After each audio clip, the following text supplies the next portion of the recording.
Grinch stole Christmas. Christmas, Christmas, Christmas.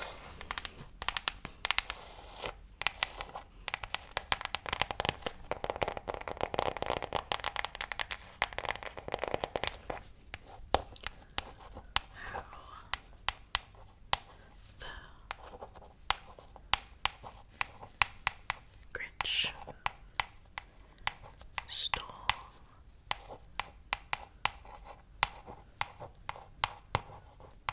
Christmas by Dr. Seuss.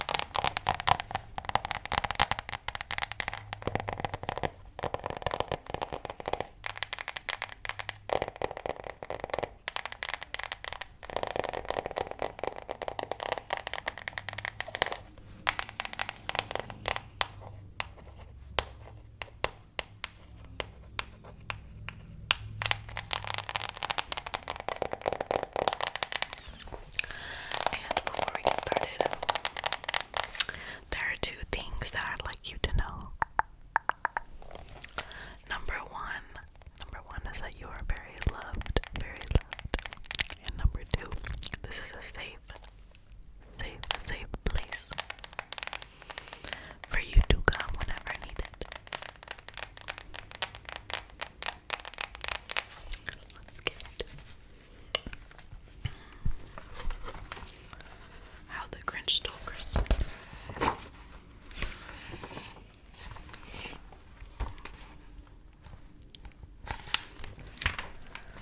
Every Who down in Whoville liked Christmas a lot.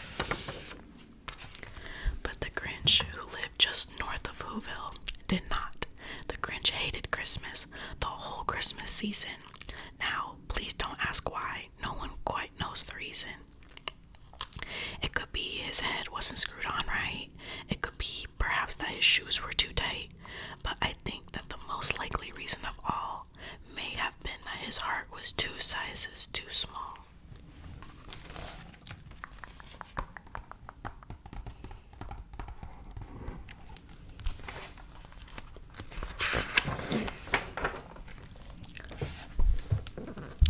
But whatever the reason, his heart or his shoes, he stood there every Christmas Eve hating the Who's, staring down from his cave with a sour, grinchy frown at the warm, lighted windows below in their town. For he knew every Who down in Whoville beneath was busy hanging their mistletoe.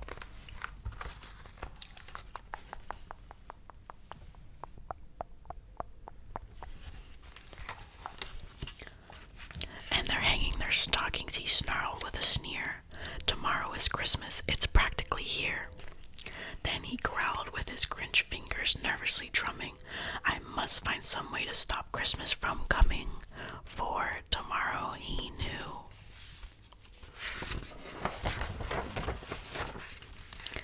Mary, Mary, all the Who girls and boys would wake up bright and early. They'd rush for their toys, and then, oh the noise, noise, noise, noise. That's one thing he hated, the noise, noise, noise.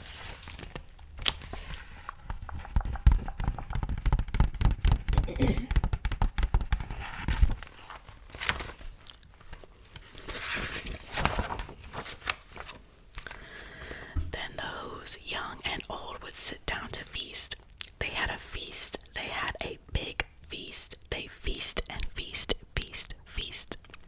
They would feast on Who pudding and rare Who roast beef, which was something the Grinch could not stand in the least.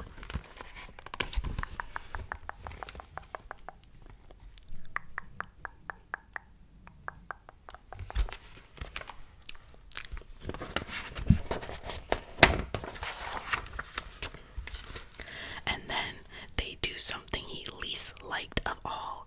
Every Who down in Whoville, the tall and the small, would stand close together with Christmas bells ringing. They'd stand hand in hand and the Who's would start singing. They'd sing, they sing, and they'd sing and sing, sing, sing, sing. And the more the Grinch thought of this Who Christmas sing, the more the Grinch thought, I must stop this whole thing. Why Why for 53 years I've been up with this. Why for 53 years I put up with this now. I must stop Christmas from coming. But how?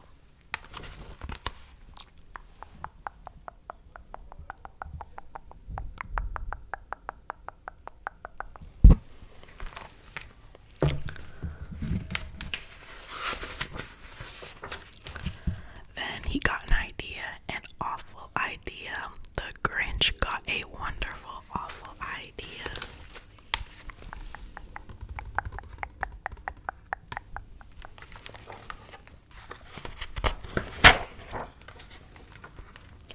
I know just what to do, the Grinch laughed in his throat, and he made a quick Santa Claus hat and coat. He chuckled and chuckled, what a great Grinchy trick.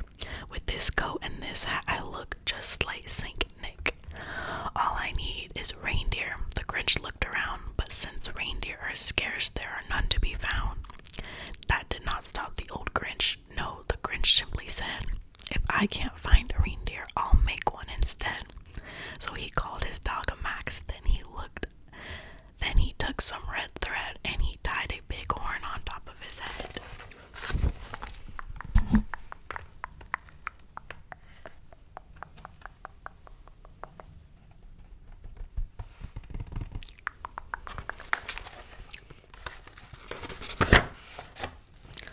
Then he loaded some bags and some old empty sacks on the ramble-slack shed.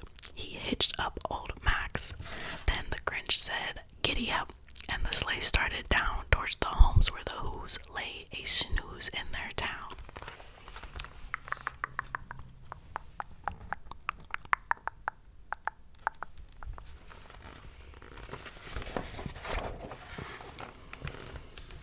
All their windows were dark, quiet snow filled the air. All the Who's were dreaming sweet dreams without care. And when he came to the first little house on the square, this is the stop number 1, the old Grinch Claus hissed. In he climbed the roof, empty bags in his fist. Poor little Maxie Max.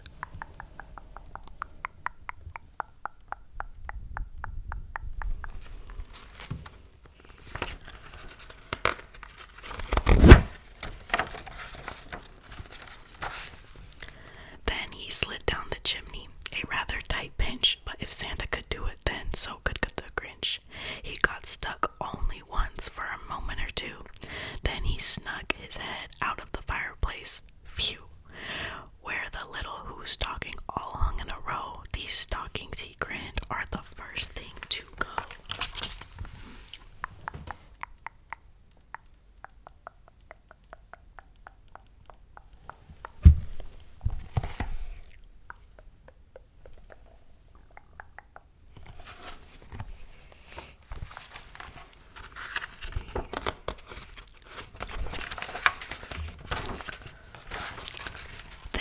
Slithered and snuck with a smile most unpleasant.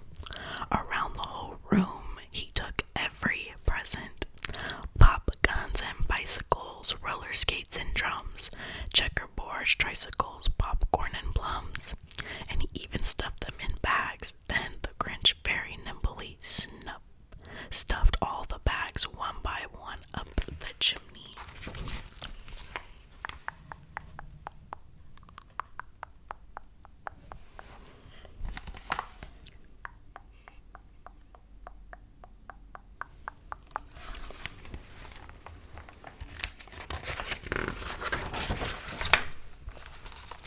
Then he slunk to the icebox. He took the Who's feast. He took the Who's pudding and the roast beef. He cleaned out the icebox as quick as a flash. Why, that Grinch even took their last piece of Who hash.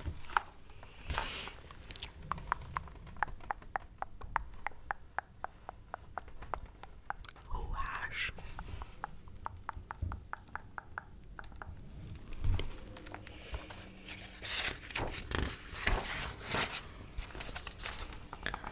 Then he stuffed all the food up the chimney with glee, and now, the Grinch said, I will stuff up the tree.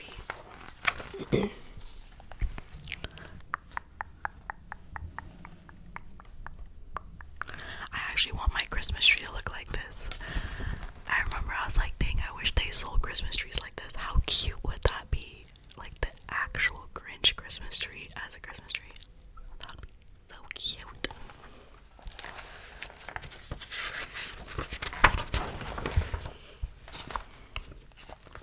And the Grinch grabbed the tree and he started to shove when he heard a small sound like a coo of a dove. He turned around fast and he saw a small who. Little Cindy Lou Who was not more than 2. The Grinch had been caught up by this tiny Who daughter, who'd got out of bed for a cup of cold water. She stared at the Grinch and said, Santa Claus, why are you taking our Christmas tree? Why?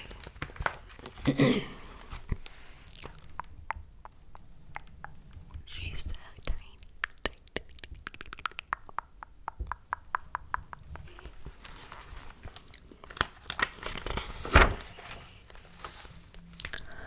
But you know that the old Grinch was so smart and so slick, he thought up of a lie. He thought it up quick. Why, my sweet little tot, the fake Santa Claus lied. There's a light on this tree that won't light on one side. So I'm taking it home to my workshop, my dear. I'll fix it up there and I'll bring it back here. And his fib fooled the child. Then he patted her head and he got her a drink and sent her to bed. And when Cindy Lou Who went to bed with her cup, he went to the chimney and stuffed the tree up.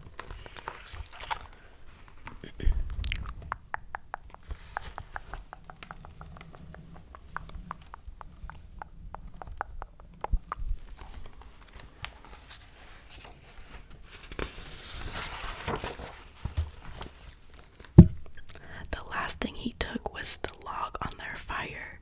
He went up the chimney himself, the old liar. On their walls he left nothing but hooks and some wire. And the one speck of food that he left in the house was a crumb that was even too small for a mouse.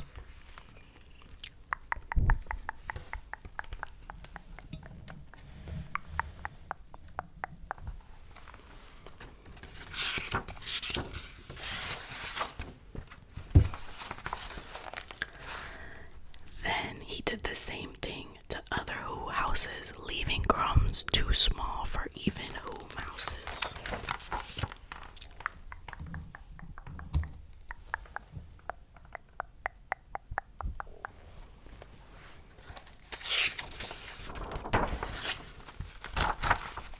It was 15:15 dawn, all the Who's still in bed, all the Who's still a snooze, when he packed up his sled, packed it up with their presents, the ribbons, the wrappings, the tags, and all the tinsel, the trimmings, the trappings.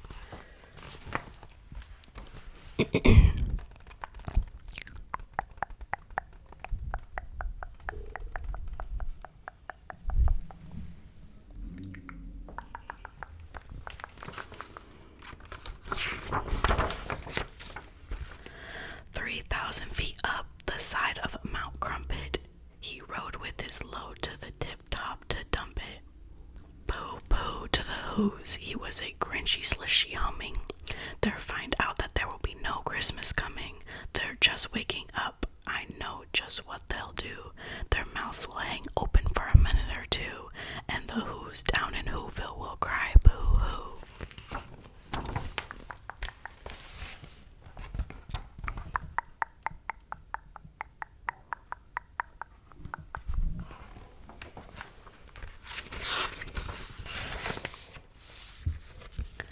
That's a noise, grinned the Grinch, that I must simply hear. So he paused, and the Grinch put his hand to his ear, and he did hear a sound rising over the snow.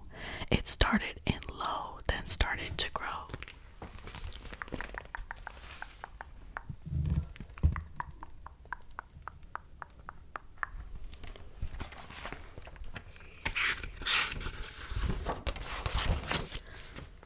But the sound wasn't sad. Why, the sound sounded merry. It couldn't be. It was so merry, very. He stared down at Whoville. The Grinch popped his eyes. Then he shook. What he saw was a surprising shock.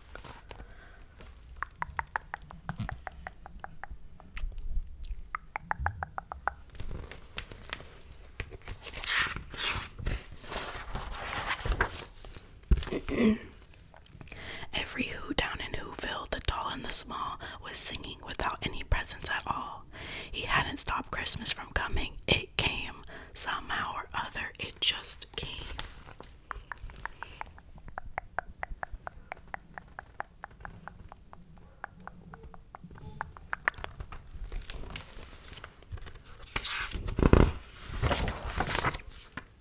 And the Grinch, with his Grinch feet ice cold in the stove, stood puzzling and puzzling.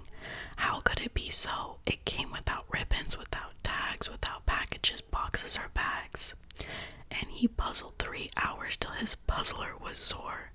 Then the Grinch thought of something he hadn't before. Maybe Christmas, he thought, doesn't come from a store. Maybe Christmas perhaps means a little bit more.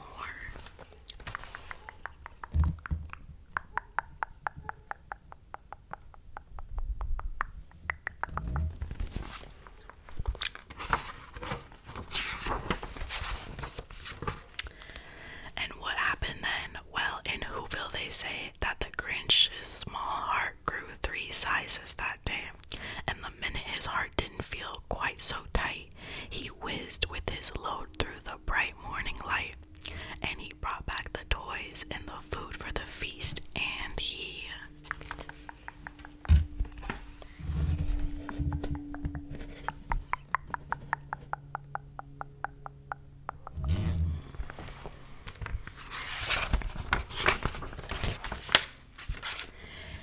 himself, the Grinch, carved the roast beef.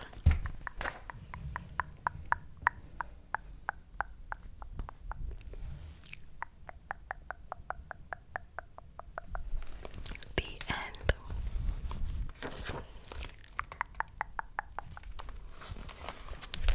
And that is the story of how the Grinch stole Christmas.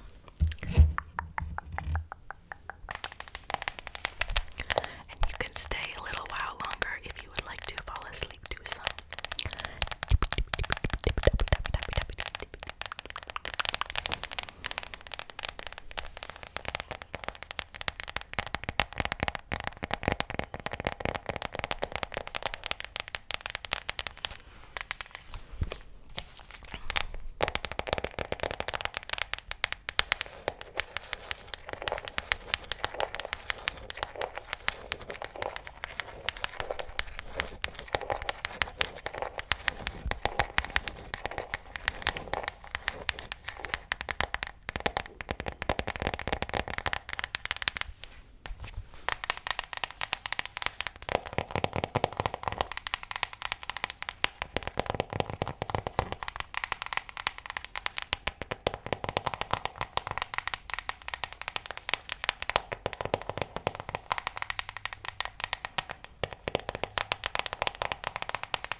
Christmas books before Christmas, so stay tuned.